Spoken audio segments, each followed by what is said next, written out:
I still remember the exact sound the box made when it hit the table.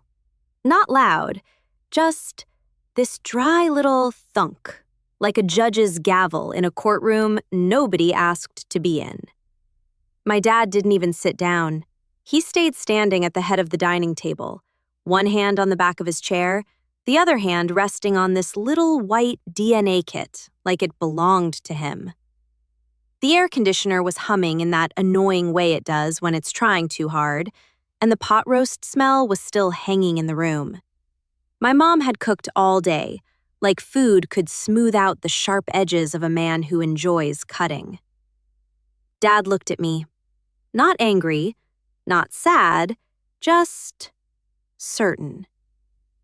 "Well," he said, like we were discussing the weather, "before you start sending out wedding invitations with my name on them, we're doing this." My throat went tight. Doing what? He slid the kit toward me, slow, deliberate, like he wanted everyone to watch it move. "A DNA test," he said, "tonight." My mom made this tiny sound. Not a gasp, more like a breath that got stuck halfway out. "Elena," Dad warned, without even turning his head, like he could feel her about to speak. She was standing by the sink, twisting a dish towel between her hands until it looked like a rope. "Frank," she said, and her voice didn't rise, but it shook. "Please, not like this." He finally looked at her, and something in his eyes flickered. Not guilt, just impatience. "You know what you did," he said. I felt my face burn. "Stop. You can't just—" He cut me off with a little laugh. "I can, and I am." Then he leaned in, close enough that I could smell his aftershave, that sharp, clean scent he wore when he wanted to feel in control. "If you're mine," he said softly, "I'll apologize, in front of everyone." A pause. "If you're not, you don't get to call me Dad at your wedding, and your mother doesn't get to play innocent anymore." The room didn't move. Even the air felt like it froze. And all I could think was, he didn't want the truth. He wanted a crowd. Nobody moved for a second. It was like my dad had dropped a live wire on the table, and we were all just staring at it, waiting to see who got shocked first. My brother Dylan kept his eyes glued to his plate. He was poking at the same piece of carrot with his fork, like he could dig a hole straight through porcelain and disappear. That's Dylan's thing. If he pretends hard enough, maybe reality gets bored and leaves. My Aunt Cheryl, though, she perked up. I swear her shoulders lifted like she'd just heard her favorite song come on. "Well," she said, dragging the word out. "I mean, if we're all adults here, what's the harm in knowing?" My mom's head snapped toward her. Not angry exactly, more like stunned, like she couldn't believe Cheryl said that out loud. "Cheryl," Mom said, and her voice had this thin edge to it, "this is not your business." Aunt Cheryl lifted both hands, palms out, fake innocent. "I'm just saying, Elena, you always get so defensive. That's, kinda telling."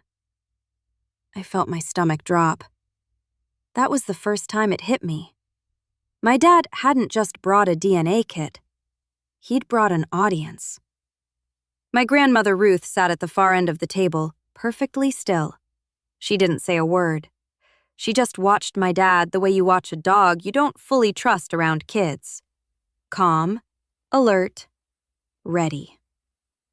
Dad tapped the kit once with his finger. Tap, tap, tap, like a countdown.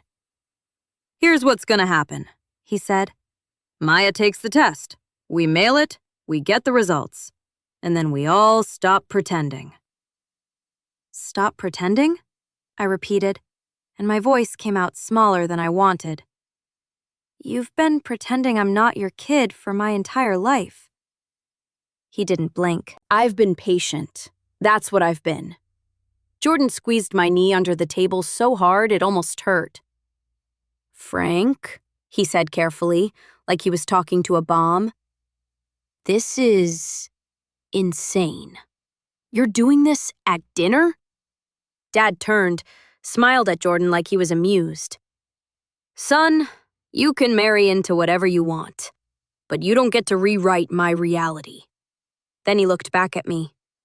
Do it, he said, or don't come crying when the truth comes out anyway. And my mom, still twisting that dish towel, whispered something so quiet I almost missed it. Please don't let him do this to you. But I already knew. He wasn't doing it to me. He was doing it to her. After dinner, everybody scattered like nothing happened. Aunt Cheryl had the nerve to hug me at the door, like we'd just had a cute little family debate and not whatever that was. You know I love you, sweetie, she said, patting my arm. I just think clarity is healthy. Clarity, sure. The second her car pulled out of the driveway, my mom's shoulders dropped like someone cut her strings. She went back to the kitchen and started rinsing plates that were already clean. The faucet ran too long. The water got hot enough to fog up the window over the sink.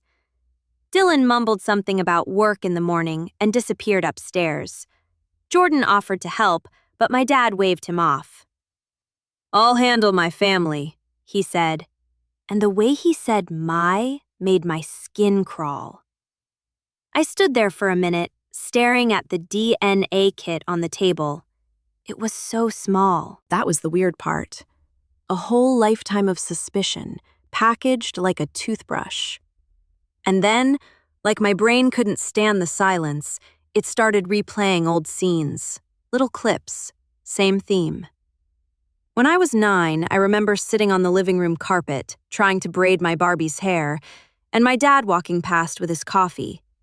He glanced down and said, real casual, "You ever notice she doesn't have your mother's nose?" I didn't even know what that meant, not really. I just felt wrong. At 14, my school had Bring Your Parent to Career Day. Dad didn't come. He said he was busy. Later that night, I heard him in the garage telling Dylan, I don't do school events. Waste of time. Except he showed up to Dylan's football games with a lawn chair and a cooler like it was a holiday. At 17, I found him looking at family photos, flipping through them like he was searching for something. What are you looking for? I asked. He didn't look up. A resemblance. I laughed because I thought he was kidding. He finally met my eyes. I'm not, he said. Standing in that kitchen now, I looked at my mom's hands, red from hot water, scrubbing and scrubbing. Mom, I said quietly, did you ever cheat on him? Her head jerked up like I slapped her. No, she said. Too fast, too firm. Never. Then her voice broke, just a hair. Please don't ask me that again. And I realized something I didn't want to realize. This wasn't just a fight. This was a wound that had been bleeding under the floorboards for years. That night, I couldn't sleep. Not in the dramatic way where you stare at the ceiling and have a single tear slide into your hairline. More like my brain kept sprinting in circles, like a dog that heard fireworks. Around 2 a.m., I padded into the living room. The house was dark except for the microwave clock glowing blue, and the old sofa made that tired little sigh sound when I sat down. My mom was already there.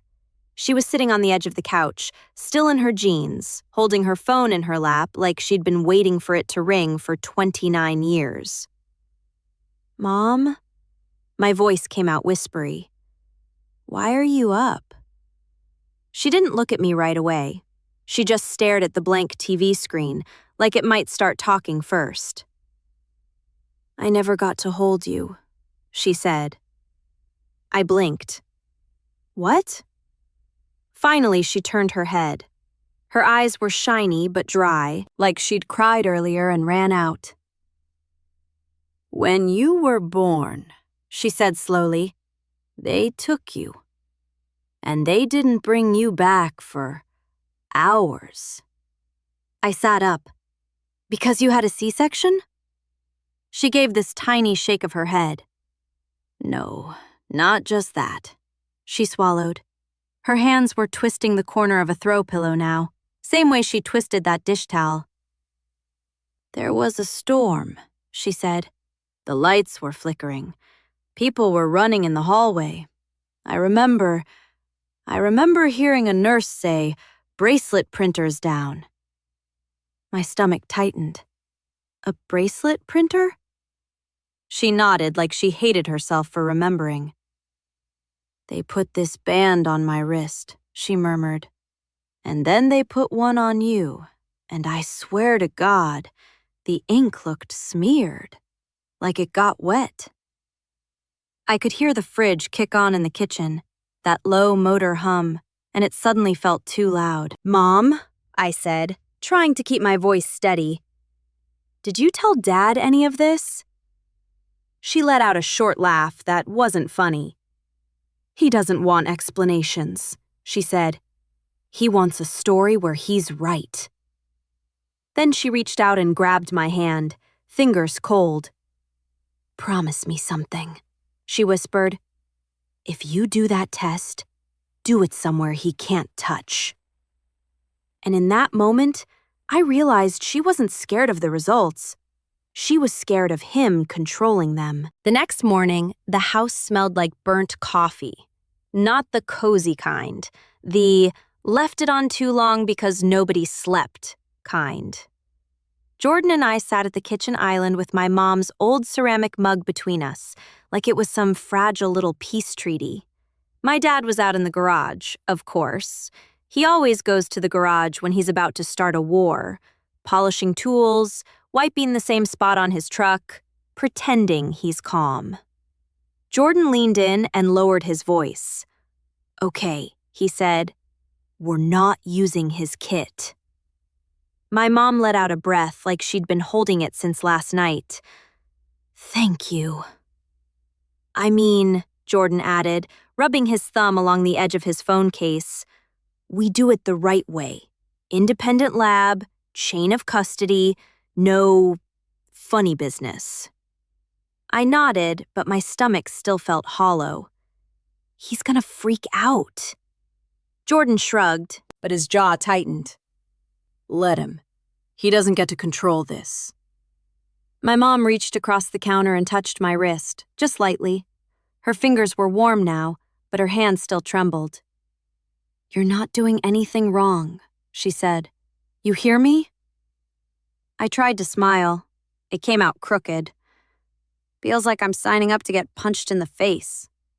She swallowed. Better than letting him punch me forever. That hit harder than I expected. I glanced toward the hallway, half expecting my dad to appear like he could smell us making plans without him. The air conditioner clicked on again, that steady buzz, and it felt like the house itself was listening.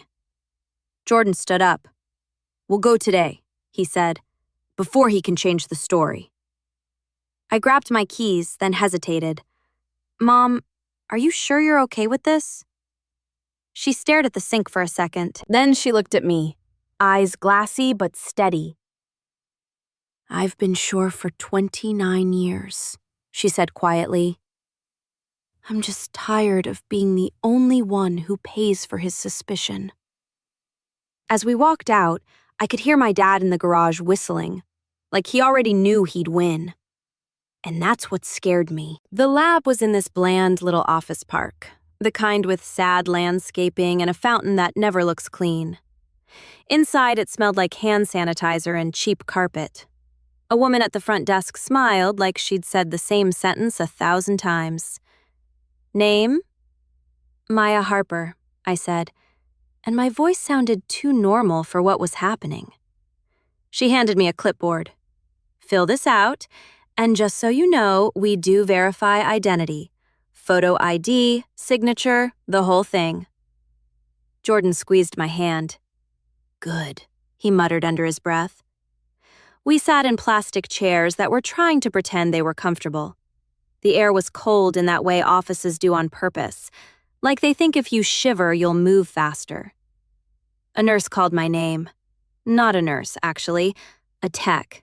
She wore scrubs with little cartoon lemons on them, which felt wrong somehow, like cute lemons shouldn't be present during emotional destruction. She led me into a tiny room and set down 2 sealed swabs. Okay, she said, cheerful but not nosy. Open this in front of me. Swab the inside of your cheek for 30 seconds. We'll label everything together. Sound good? I swallowed. Yeah, sure. My hands were shaking. I tried to laugh it off, but it came out thin. Sorry, I'm not usually, this dramatic. The tech's smile softened just a little. Honey, you'd be surprised how many people cry in this chair. Jordan stood by the door like a bouncer, arms crossed, eyes locked on every movement. When the tech wrote my ID number on the label, the marker squeaked against the plastic. That sound is burned into my brain, like a tiny scream. Any questions? She asked. I wanted to ask a million. Instead, I asked the only one that mattered. How long? About a week, she said. Maybe less. A week. 7 days to either shut my dad up or blow my entire life apart. As we walked back out to the car, Jordan exhaled hard. Well, he said, forcing a smile, now your dad can't say we rigged it. I stared at the sealed envelope in my hand. I didn't feel relieved. I felt like I'd just mailed a grenade. Waiting for the results was like walking around with a toothache you can't stop poking. You keep telling yourself, stop thinking about it. And then 5 seconds later, you're right back there, tongue pressed to the sore spot. Like, maybe this time it won't hurt. My dad texted me the next day. You do it? No good morning, no how are you, just that. I stared at the message until the little typing bubble disappeared. Then I typed back. Yes, independent lab. 3 dots popped up. Vanished. Popped up again. Smart, so you can't claim I influenced it. That sentence made my skin go cold, because it wasn't anger. It was satisfaction, like he was proud of his own cruelty. My mom tried to act normal, which was almost worse. She made pancakes one morning, humming softly, but her hands shook when she flipped them. She kept wiping the same, already clean counter like it might erase the week. At one point, she opened the junk drawer and pulled out this faded hospital bracelet in a little plastic baggie. I didn't even know she still had it. She held it up in the kitchen light, squinting. The ink on it looked fuzzy, like it had smeared a long time ago and nobody wanted to admit it. See? She whispered. That's what I mean. I leaned closer. The name was still there, but the numbers, they were hard to read. Jordan walked in, stopped, and just looked at us for a second. What's that? He asked. My mom's voice cracked, just barely. Her bracelet. Jordan's jaw tightened. Why does it look like that? My mom shrugged like she hated her own suspicion. Storm. Things got wet. They said the printer was acting up. Jordan didn't say anything for a beat. Then he said, real quiet, that's not normal. And as soon as he said it, my phone buzzed again. A notification. Lab results available. I felt my heart slam against my ribs, like it was trying to get out. My mom's hand flew to her mouth. Jordan stepped closer, like he could physically block bad news. I tapped the email once. Nothing happened. My finger hovered over the screen, shaking. and I realized I didn't want to know. But I had to. The PDF loaded slow, like it was taking its time just to be cruel. Jordan pulled a chair out for my mom. She sat without really sitting, you know? Like her body was there, but her brain was already bracing somewhere else. "Okay," Jordan said, voice low. "Just read it." I scrolled until I saw the bold line. Probability of paternity, 0%. I didn't even blink at first. It was like my eyes refused to accept it. Then it clicked, and this weird rush hit my chest, half relief, half grief. My mom made a sound that was almost a laugh, but it cracked on the way out. "Oh," she whispered. "Oh, thank God." I turned the phone toward her. It's right there." She stared at it like it might change if she looked too hard. Her shoulders shook once, just a tiny tremor, and she pressed her palm flat on the counter to steady herself. Jordan exhaled, sharp. "So he can't say—" "Wait," I said, because I was already thinking about my dad's face, his smug little smile when he said, "tonight." The way he'd sounded like he was winning. I felt this sudden spike of anger, like, "Congrats, Frank, you were right. Happy now?" My mom was wiping her cheeks with the hem of her shirt, and it hit me how unfair it was that she had to cry quietly in her own kitchen, like she was the one who did something wrong. I picked up my phone and called my dad right then. I didn't plan it, it just happened. He answered on the second ring. "Yeah?"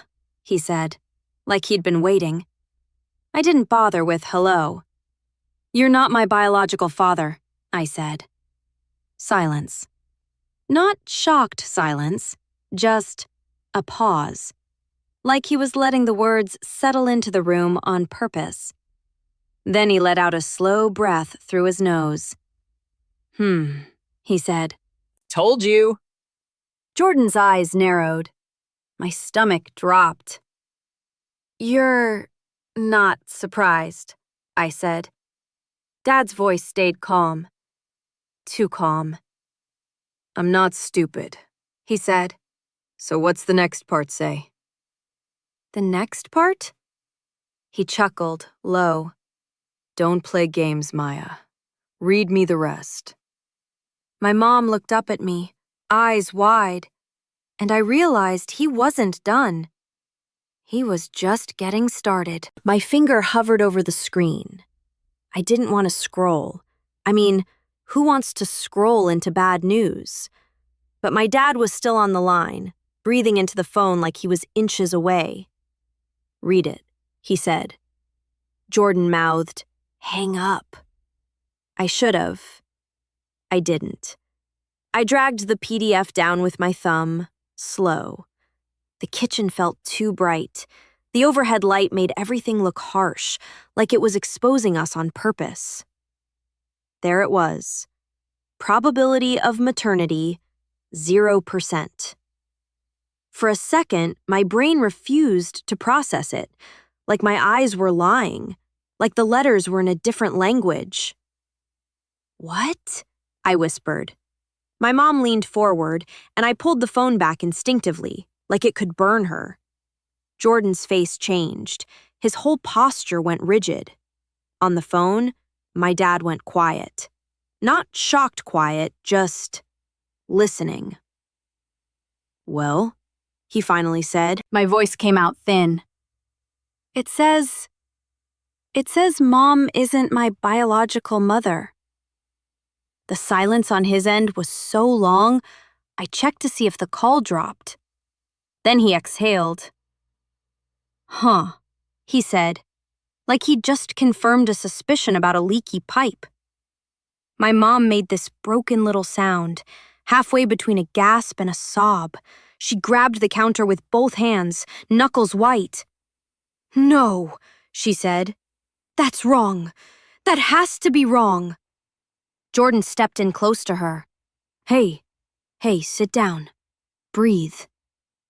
I could hear my own heartbeat in my ears. The refrigerator motor kicked on, that low hum, and it felt like the house was trying to drown out what we'd just learned.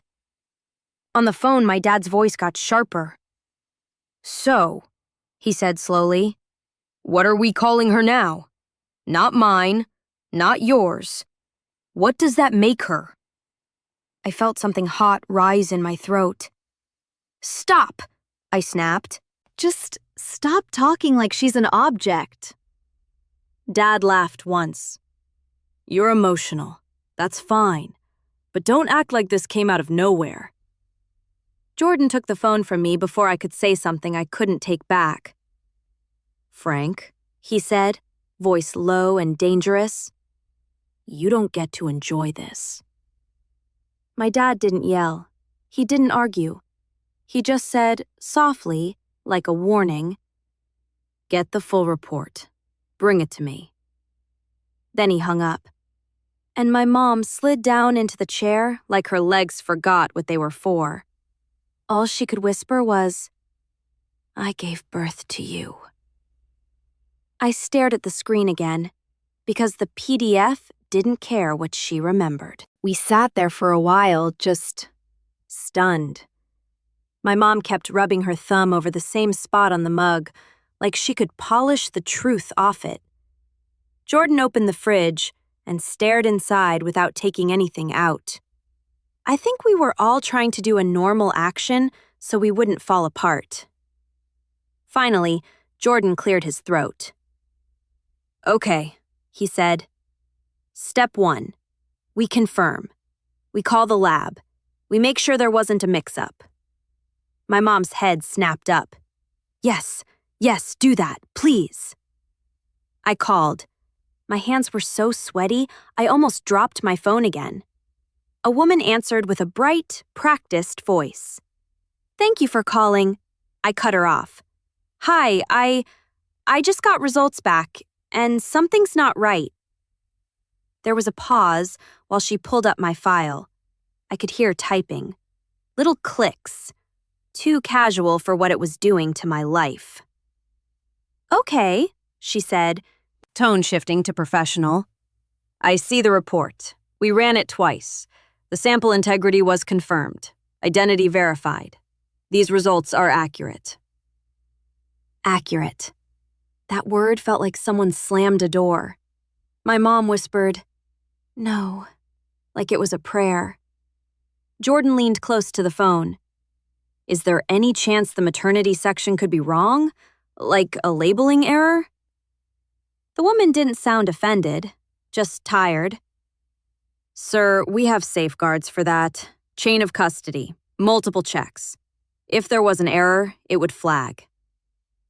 Jordan closed his eyes for a second. "Okay." I swallowed hard. "So, if my mom isn't my biological mother, what does that mean?" The woman hesitated, just a beat. "Sometimes," she said carefully, "it can mean adoption, or IVF with donor eggs, or a hospital mix-up at birth." My mom's hand flew to her mouth. "A hospital what?" she choked out, but the woman couldn't hear her. Jordan's eyes locked onto mine, because we both remembered what Mom said last night. The storm, the flickering lights, the smeared bracelet. I ended the call and just sat there, phone in my lap, like it weighed 100 pounds. My mom's voice came out small, almost childlike. I didn't get to hold you for hours." Jordan's jaw tightened. "Okay," he said, and his calm sounded fake. "Then we go to the hospital." And something about the way he said it told me he already knew they were going to fight us. The hospital was only 20 minutes away, but it felt like we were driving into some past version of our lives. It was one of those big brick places with a shiny new sign out front, like they'd renovated the lobby and hoped nobody would ask questions about what happened in the old wings. My mom sat in the back seat, clutching her purse like it was life support. She kept rubbing her fingers together over and over, like she was trying to wake herself up. Jordan drove. I stared out the window at traffic lights and fast food signs, thinking, how can the world look so normal when your whole identity just cracked in half? Inside, the lobby smelled like floor cleaner and stale coffee. A TV in the corner played muted daytime news. The receptionist had acrylic nails that clicked when she typed. "Hi," I said, forcing my voice to work. "I was born here. We need to request my birth records." She didn't even look up fully. "Medical records is a separate department." "I know," I said. "We're here for that." She slid a laminated map across the counter like she was handing me a menu. We walked down a hallway that was too bright and too quiet. The kind of quiet that makes your footsteps sound guilty.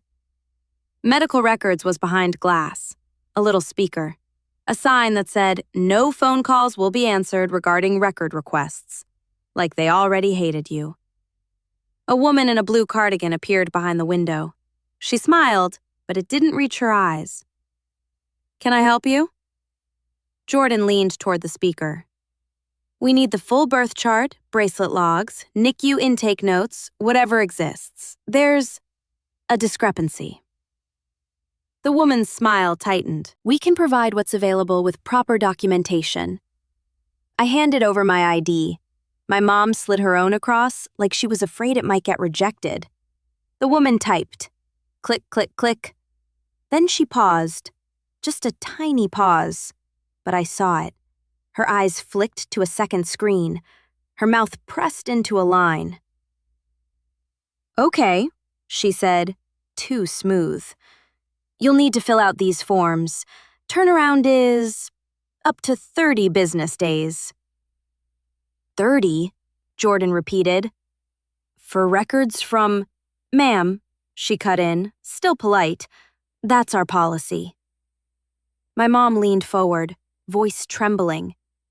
"Please, I just need to know what happened that night."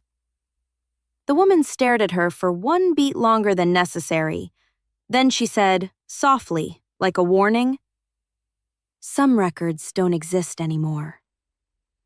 And the way she said it made my stomach drop, because it didn't sound like loss. It sounded like a decision. Back in the parking lot, the sun felt rude, like, how dare it be bright when everything inside me was turning dark? My mom stood by the car, staring at the hospital doors like they might open and confess. Jordan leaned against the hood, jaw clenched so tight I could see the muscle jumping. 30 business days, he repeated, like he was tasting the lie. "That's not policy, that's stalling." My mom's voice came out tiny. "Maybe they really don't have them." Jordan shook his head. "No, hospitals keep records, especially birth records. And the way she said it, some records don't exist anymore, that's not normal." I pulled out my phone and scrolled through the PDF again, like maybe the numbers would rearrange themselves if I stared hard enough. My mom whispered, almost to herself, "They kept me waiting. Hours. I remember the clock. I remember thinking, what if she's alone?" Jordan glanced at me. "Do you have your birth certificate?" "Yeah," I said, "in a folder at my parents' house." He exhaled. "Okay, we need more than the certificate. We need the weird stuff, the stuff they don't put in baby books." "What weird stuff?" I asked, even though I already knew. Jordan ticked it off on his fingers. Bracelet assignment sheets, nursery logs, NICU intake notes, shift supervisor report, anything with timestamps. My mom looked up, eyes wet but sharp. "How do we get that?" Jordan's mouth tightened. "We get help." I frowned. "Like a lawyer?" He didn't answer right away. He just stared back at the hospital, then said quietly, "Yeah, or someone who knows how to ask the right questions." My phone buzzed. A text from my dad. "So, you going to show me the report, or are we playing games?" I stared at it, and the anger hit like a sudden fever. Because he still thought this was about winning. We went straight to my parents' house, because that's where all the official stuff lives. You know, the one overstuffed folder nobody touches unless there's a funeral or a wedding. My dad's truck was in the driveway. Of course. Inside, the living room smelled faintly like lemon cleaner and old coffee. The TV was loud, some sports guy yelling about stats like nothing in the world was on fire. Dad didn't even turn around at first. "Well," he called, "you gonna show me the report, or are we still pretending?" Jordan's hand brushed my lower back, steadying me. "We're not giving it to you," he said. That got Dad's attention. He muted the TV and stood up slow, like he was enjoying the moment. "Maya," he said, holding his palm out. "Hand it over." I stayed still. "No." His jaw flexed. "Excuse me?" "I'm not doing this here," I said. My voice sounded weirdly calm, like it didn't belong to me. Mom hurried in from the hallway, clutching a thick folder. Her fingers were trembling. She dumped it onto the coffee table, and papers slid out in a messy fan. Birth certificate, discharge summary, a little plastic bag with a faded hospital bracelet inside. Dad snatched the bracelet and squinted. "See?" he said, triumphant. "My name." Jordan leaned closer, eyes narrowed. The ink smeared. Dad shot him a look. "So what?" Mom's voice broke. "The nurse said the printer was down that night." Dad laughed under his breath, like it was nothing. "He'll say anything." Then, from the hallway, a voice cut through the room like a door slamming. "It wasn't nothing," my grandmother Ruth said. "Not that night." Grandma Ruth stepped into the living room like she owned the air. She didn't rush. She didn't need to. Her slippers made this soft, scuffing sound on the hardwood, and somehow that was louder than my dad's whole attitude. Dad's face tightened. "Mom, stay out of it." Ruth ignored him and looked at the bracelet in his hand. "Let me see that." He held it up like a prize. "It's got my name. End of story." Ruth took it anyway, slow and careful, like it might bite. She turned it under the lamp. The plastic was cloudy. The ink looked smudged, like it had been rubbed while it was still wet. "That's not how those are supposed to look," she said. Dad scoffed. "It was a storm. Things happen." Ruth's eyes lifted to his, sharp, flat. "Things happened, yes, and you came home that night shaking." The room went still. My mom's mouth fell open a little. Jordan didn't move, but I felt his hand curl into a fist beside me. Dad laughed once, too loud. "Oh my God, here we go." Ruth didn't flinch. "You walked in through the back door and you didn't even kiss your wife. You went straight to the sink and washed your hands like you'd touched something you couldn't admit to." Dad's voice dropped. "You're remembering wrong." "I'm not," Ruth said. "You told me Elena was lucky the storm had everybody distracted." My stomach flipped. "Lucky for what?" I whispered. Ruth's gaze shifted to me, and for the first time her voice softened. "Because if the right people noticed what went wrong in that nursery," she said, "your life would have started different." Dad stepped forward, angry now. "Stop talking." Ruth held the bracelet out toward me. "Ask yourself," she said quietly, "why he's scared of paper." I took the bracelet from Grandma Ruth, and it felt ridiculous how light it was, like This little strip of plastic couldn't possibly hold a whole secret, but my dad watched it like it was a weapon. "Give it back," he said, too fast. Jordan's head snapped toward him. "Why?" Dad's nostrils flared. He tried to recover, tried to put the mask back on. "Because it's property of the hospital, technically." Grandma Ruth let out this dry little laugh. "Oh, now you care about rules?" My mom finally found her voice.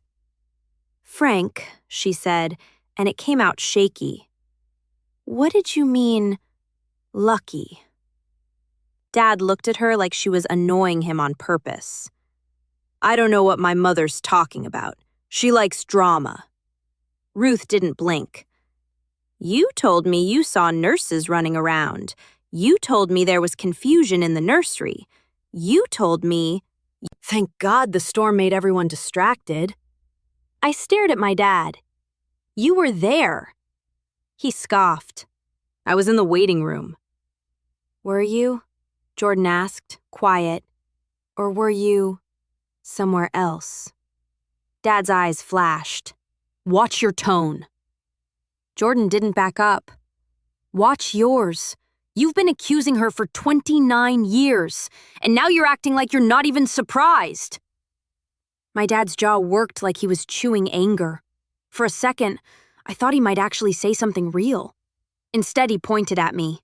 "If you want answers, call the hospital. Dig up whatever you think you can dig up, but don't come back here blaming me when you don't like what you find." Then he looked at my mom, and his voice went cold again. "You always wanted to be a victim," he said. "Congratulations." My mom flinched like he slapped her. And that did it. I didn't yell. I didn't cry. I just said, "We're leaving." And as we walked out, Grandma Ruth called after us, soft but sharp. "Ask for the logs, honey, not the summary. The logs." On the drive back, nobody talked for a while. The bracelet sat in my lap in its little plastic bag, catching the sunlight like it wanted to be noticed. The ink really was smeared. Not totally unreadable, just off. Like someone touched it before it dried. Jordan broke the silence first. "Okay," he said, gripping the wheel. "We're not doing the hospital's little 30 business days dance." My mom stared out the window. "What else can we do?" Jordan glanced at me in the rearview mirror. "We ask for the stuff they don't want to hand over." I swallowed.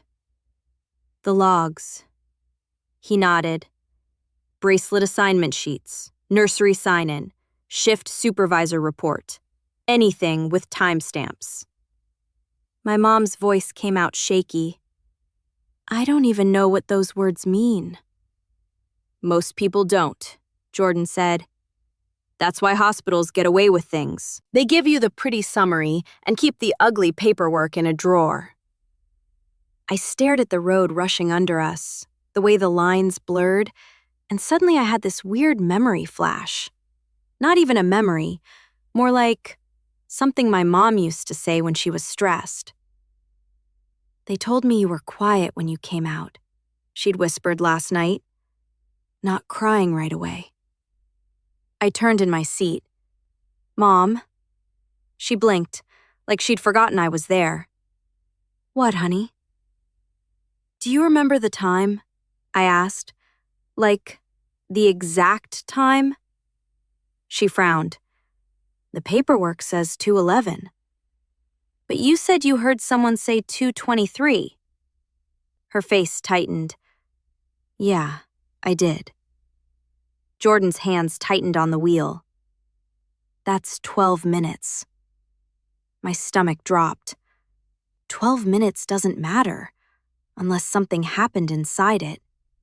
My phone buzzed again, another text from my dad. "Dad, you running from the truth won't change it."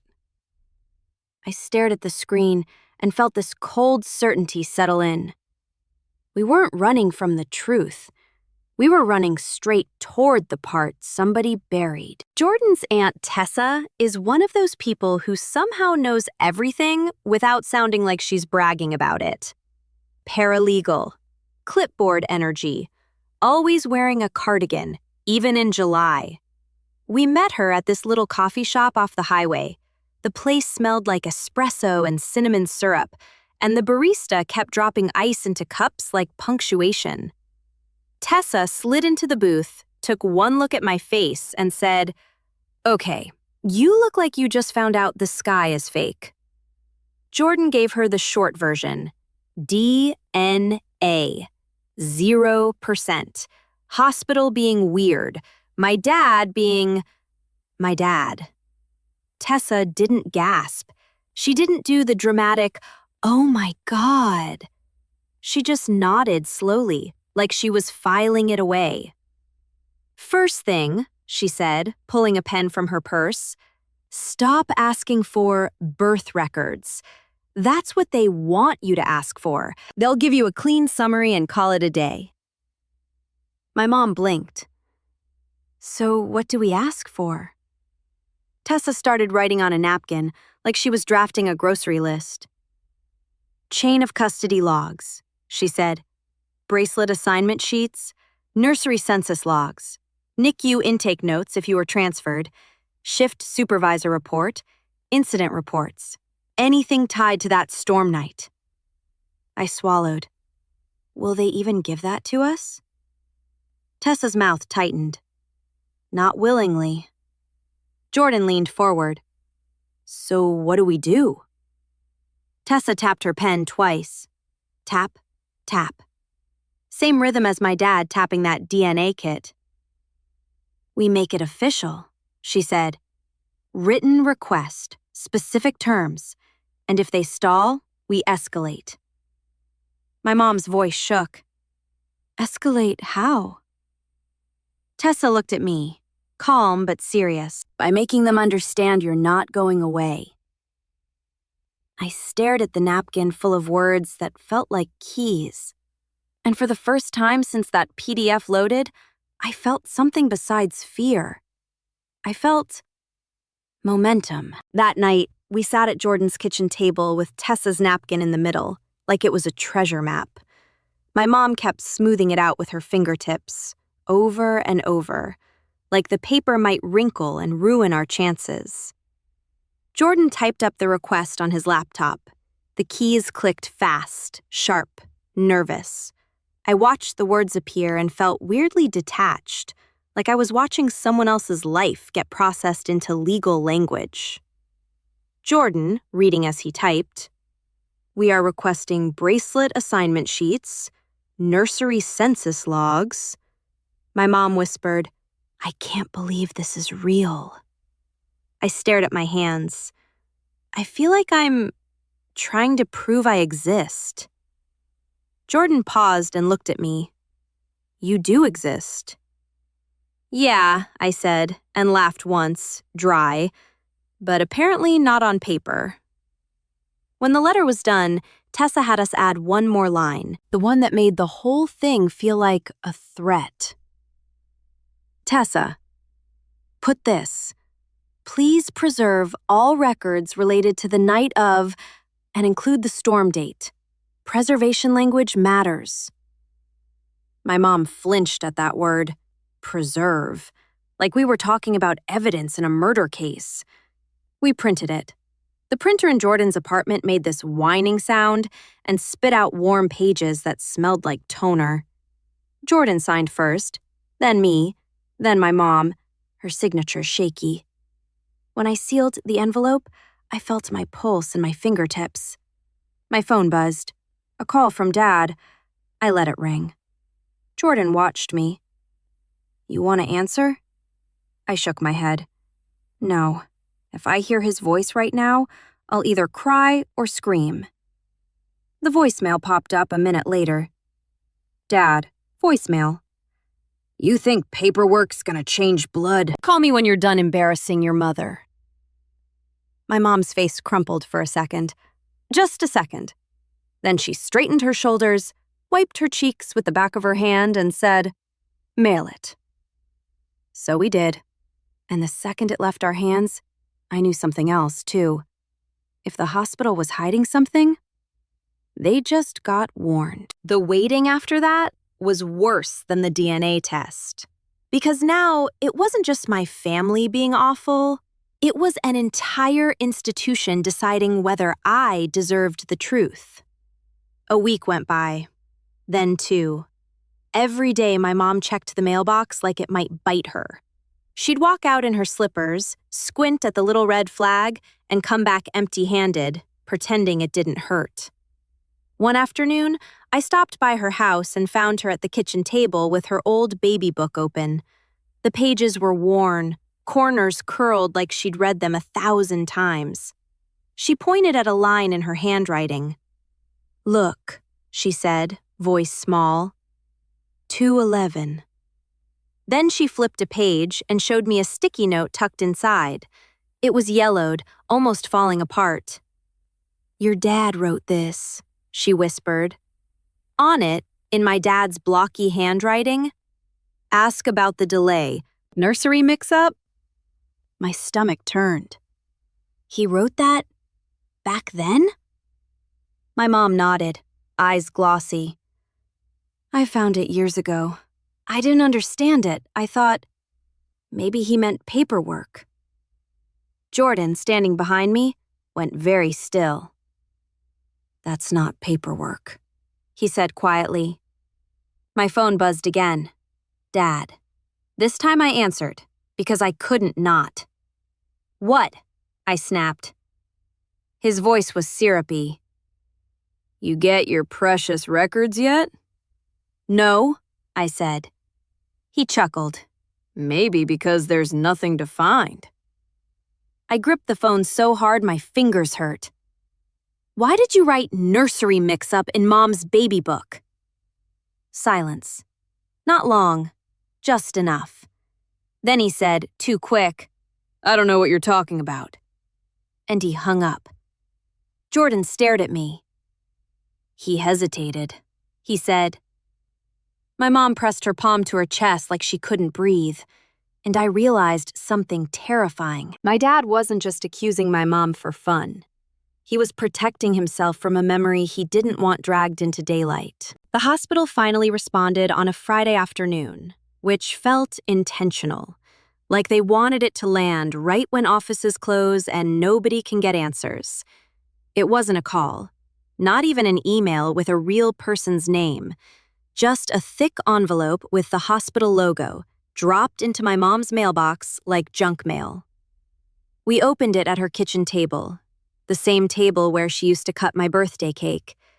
The paper smelled faintly like copier toner and something sterile, like the hospital scent followed it home. Jordan flipped through the pages fast. His eyes moved like he was scanning for landmines. Then he stopped. "That's it?" he said. I leaned in. It was basically a summary, a clean little infant delivered, stable, discharged with mother page.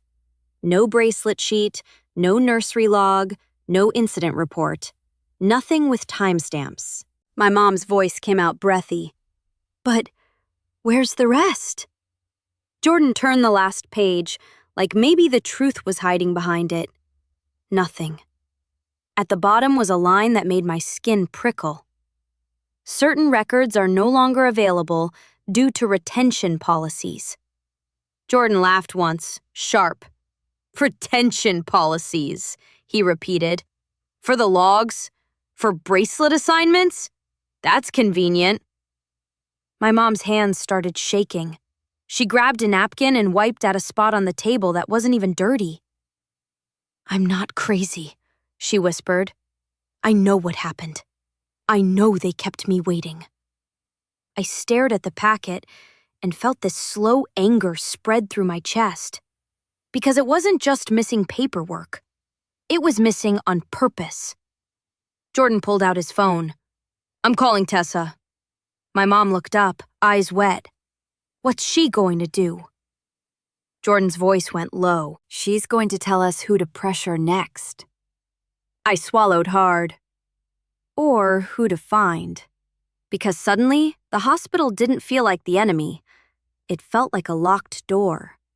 And locked doors usually mean someone's hiding behind them. Tessa came over that night with a tote bag and a look on her face like she'd already decided she hated the hospital. She flipped through the packet, lips pressed tight. "Yeah," she said. "This is the Please Go Away special." My mom sat across from her, hands wrapped around a cup of tea she wasn't drinking. "So what now?" she asked. Tessa didn't answer right away. She tapped the pages with her fingernail. Click, click, like she was listening for hollow spots. "We stopped chasing the hospital through the front door," she said finally. "We find people." "People?" I repeated. Tessa nodded. "Someone who worked that shift. A nurse, a unit clerk, anybody who remembers the storm night." Jordan leaned forward. "How do we even find that?" Tessa pulled out her phone and opened a notes app. Old staff directories, retiree groups, local Facebook pages. Sometimes nurses post reunions, believe it or not. My mom's eyes widened. "That feels wrong." Tessa softened a little. "Elena, the wrong part was them letting you live with this. Asking questions isn't wrong." I swallowed. "What if nobody talks?" Tessa looked straight at me. "Then we make it uncomfortable to stay quiet." Jordan's jaw tightened. "Meaning?" Tessa slid the packet back into the envelope. "Meaning we draft a second letter, one that mentions council. And we start looking for any public record of incidents, power outages, storm-related evacuations, anything that puts that night on paper somewhere else." My mom whispered, "I hate this." I nodded. "Me too." And then, like the universe wanted to be dramatic, my phone buzzed. A calendar notification I forgot existed. Engagement party at my parents' house. 2 weeks. Jordan looked at it, then at me. "Your dad planned that," he said quietly. Tessa's eyes narrowed. "Of course he did." Because suddenly it made sense. He didn't just want the truth, he wanted to announce it like a victory speech. And now I knew something he didn't. If the truth came out at that party, it wouldn't be his version. We found Linda by accident. Tessa posted one polite little message in a Marietta Nurses Retired Facebook group. Just vague enough not to get deleted, specific enough to catch the right eyes. Looking for anyone who worked L&D/nursery during the storm night in '94. Need to ask about record discrepancies. Please message privately. 2 days later, at 11:47 p.m., my phone buzzed with a number I didn't recognize.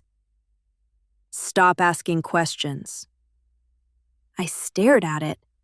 My stomach did that slow drop, like an elevator. Jordan leaned over my shoulder. "That's not normal." I texted back before I could overthink it. "M.E. I'm not suing. I just need to know what happened to me." 3 minutes passed. Then, "I can't help you." I could hear the dishwasher running in the background, that steady swish, swish, and it made the whole thing feel weirdly domestic. Like this stranger was sitting in some quiet house somewhere, terrified, while I was standing in mine. I typed with shaking thumbs. "Please, I'm getting married. My dad is using this to destroy my mom. I just want the truth." A full minute. Then the reply came, shorter. "Waffle House, Cobb Parkway, 10 a.m. Come alone. No recording." Jordan immediately shook his head. "Nope." "I have to," I whispered. My mom, sitting on the couch, clutching a throw pillow like armor, looked up. "Who is it?" I showed her. She read the message, and her face went paper white. "That name," she whispered. Linda. Jordan frowned. You know her? My mom swallowed hard. She was the nurse who told me to wait. The room went quiet, because suddenly, the storm night wasn't just a story. It had a voice, and it wanted to meet me in a Waffle House. I didn't sleep much before the Waffle House.